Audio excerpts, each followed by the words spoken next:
Hello everyone, welcome back to my YouTube channel which is magical Meenakshi. और आगे जो आप देखने वाले हैं ये मेरे तरफ से आप सबको एक छोटा सा मैसेज है। आप देख सकते हैं कि एक लस्सी की दुकान है और वहाँ पे सब लोग लस्सी खा रहे हैं और वहाँ पे एक जो डॉग है, फीमेल डॉग, वो सबका मुंह देख रही है बट उस पर कोई ध्यान नहीं दे रहा था।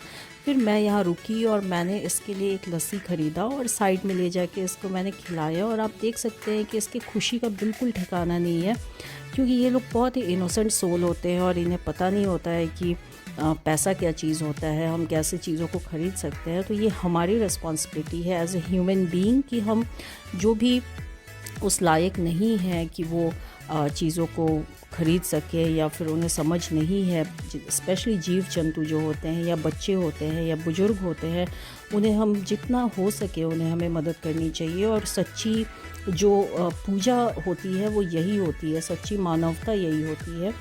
तो हमें जब भी मौका मिले कभी नहीं छोड़ना चाहिए ऐसे मौके, क्योंकि यही जो होते हैं वो हमें सेटिस्फैक्शन देते हैं लाइफ में कि हमने कुछ तो किया। तो मुझे भी आज बहुत ही सेटिस्फैक्ट्री लग रहा था इसे ये लस्सी खिला के। और आइए मैं आपको ले कर चलती हूँ और आगे दिखाती हूँ लाल बहादुर शास्त्री जी का मकान, जो कि हमारे देश के दूसरे प्रधानमंत्री थे, आज़ाद देश के।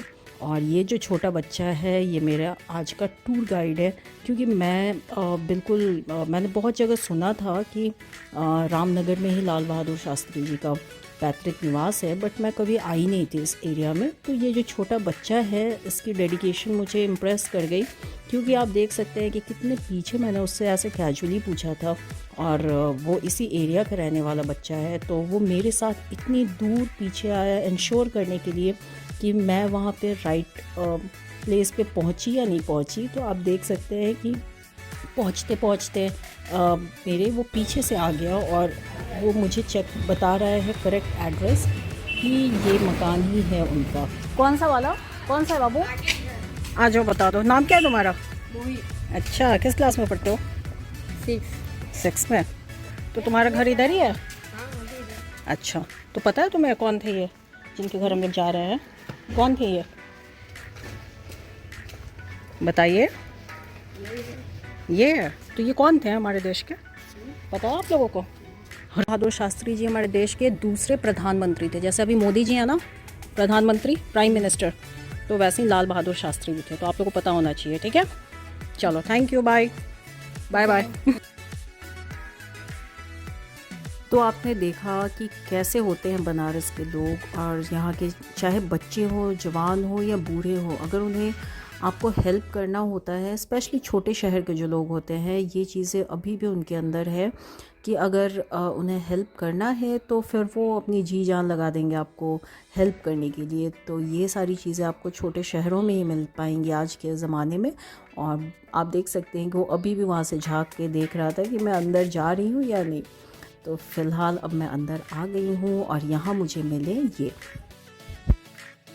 तो इनका नाम है महेंद्र नारायण शास्त्री जी, और आप देख सकते हैं कि ये कितनी विनम्रता और गर्मजोशी से हमसे मिल रहे हैं। और जो भी आप देख रहे हैं इस पूरे परिसर का क्लीनिंग या मेंटेनेंस, इन सब का क्रेडिट इनको भी ज़्यादा है, क्योंकि ये यहाँ के caretaker as a manager हैं और इनका बहुत ही ज़्यादा योगदान है इस पूरे मकान को सुशोभित रखने में और मेंटेन रखने में, क्योंकि इन्होंने ही इनिशिएटिव लिया था इस चीज़ को। इनकी पूरी एक समिति है, इनका एक टीम है जिन लोगों ने मिल के और इसका फिर से पुनर्निर्माण कराया, क्योंकि इसकी जो मकान की स्थिति थी ये थोड़ी सी बीच में डमाडोल हो गई थी। और उसके बाद फिर न्यूज़पेपर में, जैसा कि इन्होंने मुझे बताया कि न्यूज़पेपर में जब इन लोगों ने न्यूज़ पढ़ा तो इन लोगों को काफ़ी बुरा लगा कि हमें कुछ इनिशिएट करना चाहिए। और फिर जाके इन लोगों ने पॉलिटिकल पार्टीज़ और लीडर्स के साथ थोड़ा सा मिल के, और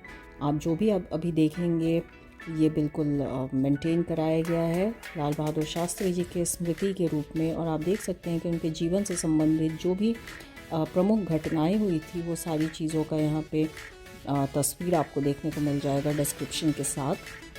और आप देख सकते हैं कि उनके जीवन से लेके मरण तक की सारी चीज़ें यहाँ पे, जो भी खास उनके जीवन के पल थे वो सारे यहाँ पे सजाने की कोशिश की गई है। और ये सारी चीज़ें देखने और समझने के बाद आपको शास्त्री जी के बारे में यही पता चलेगा कि वो बहुत ही सज्जन, बहुत ही डाउन टू अर्थ और बहुत ही सिंपल व्यक्तित्व के आदमी थे। और आप देख सकते हैं कि उनके जीवन की जो भी सोच, उनका जो भी था, उनका जो भी थॉट प्रोसेस था, जो कि सिंपल लिविंग और हाई थिंकिंग पे बेस्ड था, वो सारी चीज़ें आपको यहाँ पे मिल जाएंगी। और आप देख सकते हैं कि ये उस समय की तस्वीर है जब उनका निधन हुआ था।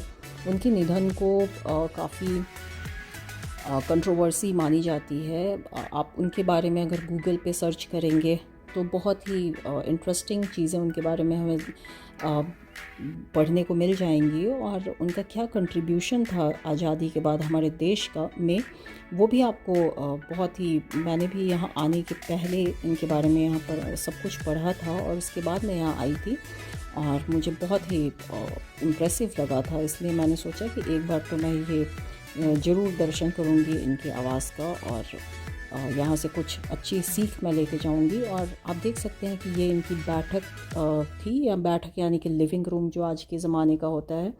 और यहाँ से आप देख सकते हैं कि पुराने मकान जो भी होते थे उसमें आंगन का एक बहुत ही इम्पॉर्टेंट रोल होता था, क्योंकि ये सारी वास्तु के हिसाब से और साइंटिफिकली भी बीच में होना चाहिए खुला स्पेस, ताकि फ्रेश एयर, सनलाइट सारे बेडरूम्स और सारे कमरे में जाए। तो आज 2 BHK 3 BHK के चक्कर में लोग बनवा नहीं पाते हैं आंगन, बट आंगन का एक बहुत ही इम्पॉर्टेंट रोल होता है। और यहाँ देख सकते हैं उनकी जो धर्म पत्नी थी श्रीमती ललिता शास्त्री जी, उनका भी बहुत योगदान था उनके जीवन में। और आप देख सकते हैं कि उनका एक नारा था जो अभी भी कॉम्पिटिटिव एग्जामिनेशंस में पूछे जाते हैं कि जय जवान जय किसान जो है वो किसका नारा था। तो ये लाल बहादुर शास्त्री जी का ही बनाया हुआ नारा था और ये आपको पॉज करके ज़रूर पढ़ना चाहिए।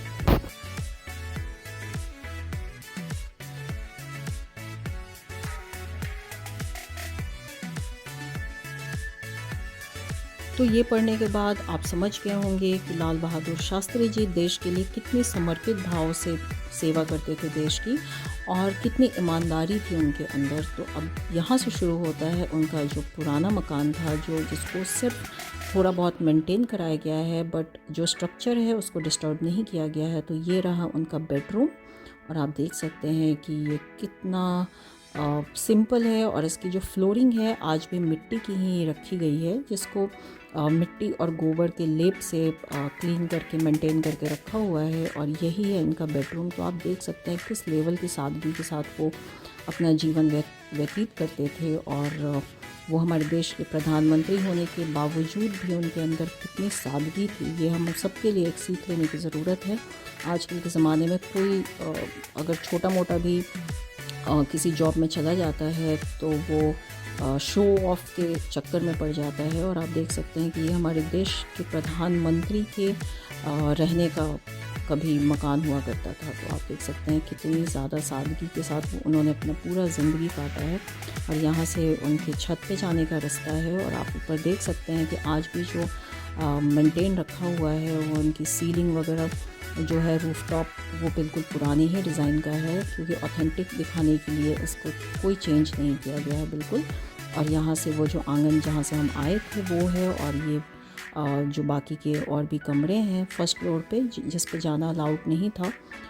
तो यहाँ से आप देख सकते हैं पूरा स्ट्रक्चर। ये फ्रंट वाला जो कमरा है इसमें लॉक रखा हुआ है, और ये ऊपर सीढ़ी घर है जिससे आप दूसरे छत पे जा सकते हैं। बट ये वाला जो सेक्शन है ये बिल्कुल पुराना स्ट्रक्चर है, और ये जो इसकी जो सीलिंग भी थी ये भी बिल्कुल कच्चे तरीके से बनाई गई थी। ये मुझे नहीं लग रहा है कि प्लास्टर है, क्योंकि फर्स्ट फ्लोर पे भी जो फ्लोरिंग है ये भी बिल्कुल मिट्टी की ही थी, आप देख सकते हैं। और लेकिन सबसे इम्प्रेसिव था यहाँ का क्लीनिंग और मेंटेनेंस। आप देख सकते हैं कि किस लेवल का यहाँ पे क्लीनिंग रखा हुआ है। और ये बहुत ही अच्छी चीज़ है कि हमारे देश के जो महान लोग हैं उनकी स्मृतियाँ हम आज भी संजो के और उस बारे में हम बात कर रहे हैं। और आप देख सकते हैं कि जो सीढ़ी का साइज़ है वो इतना छोटा था कि वो पूरा पैर भी उस पर नहीं आ रहा था। और यहाँ से हम आपको लेके चलते हैं और दिखाते हैं कि बाकी के उनके कमरे कैसे थे। इससे जैसे ही आप बाहर निकलेंगे आपके लेफ़्ट हैंड साइड में किचन है, जहाँ पे उनकी वाइफ जो है वो अपने हस्बैंड के लिए, शास्त्री जी के लिए, खुद से खाना बनाना पसंद करती थी। प्रधानमंत्री होने के बाद जब उनको कुक भी मिला था फिर भी वो खुद से ही अपने पति के लिए खाना बनाती थी। और यही छोटी छोटी चीज़ें जो होती हैं वो रिश्तों में मजबूती लाती है और प्रेम को दर्शाती है। और आप देख सकते हैं कि ये सारे पुराने ज़माने की चीज़ें यहाँ रखी हुई हैं। और आगे मैं आपको दिखाती हूँ ललिता जी जो इनकी धर्मपत्नी थी, इनका कमरा जो है वो बिल्कुल पास में ही था। तो उनके कमरे में चलते हैं और देखते हैं।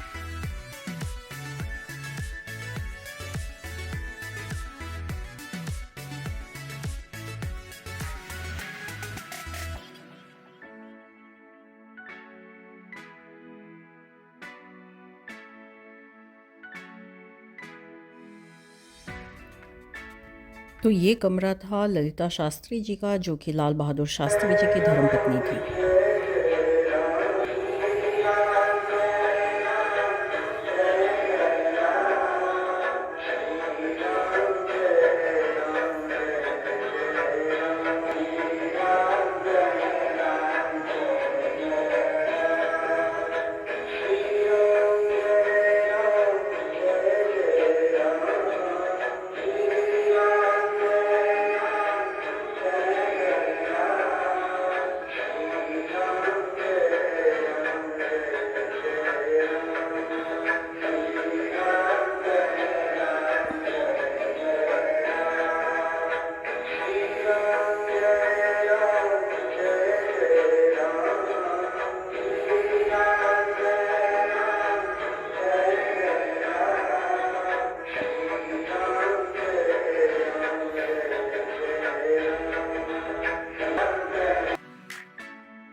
ललिता जी के बारे में अगर आपको जानना है तो ललिता के आंसू करके एक उनकी किताब है, जिसमें उनके जैसे ही उनके पति का निधन हुआ तो उनकी जो भी विचार थी, जो भी वो सोच रखती थी, वो सारी चीज़ों का एक्सप्लेनेशन उसमें आपको मिलेगा। तो वो किताब अगर आप इंटरेस्टेड हैं तो पढ़ सकते हैं।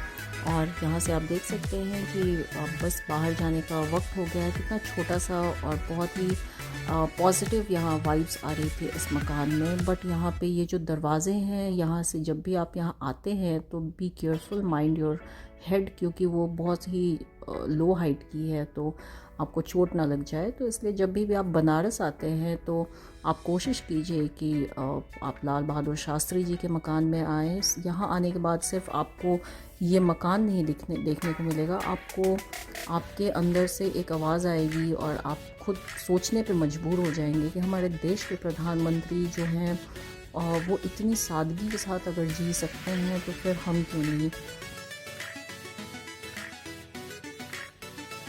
जाने के पहले मैं एक बार फिर से महेंद्र जी से मिलने आई थी और इन्होंने यहाँ पे हमें एक विजिटर बुक दिया जिस पे मैंने अपने कमेंट्स लिखे। और ऑब्वियसली ये बहुत ही पॉजिटिव कमेंट्स थे मेरे तरफ से, क्योंकि मैं रियली इम्प्रेस्ड थी यहाँ पे इसकी मेंटेनेंस देख के, क्योंकि ये आसान काम नहीं है पुरानी चीज़ों को सहेज के रखना और उसे एक अच्छा स्वरूप दे के और उसको मेंटेन करना। तो ये बहुत ही प्रशंसनीय चीज़ थी इनके लिए, मैं कहना चाहती हूँ।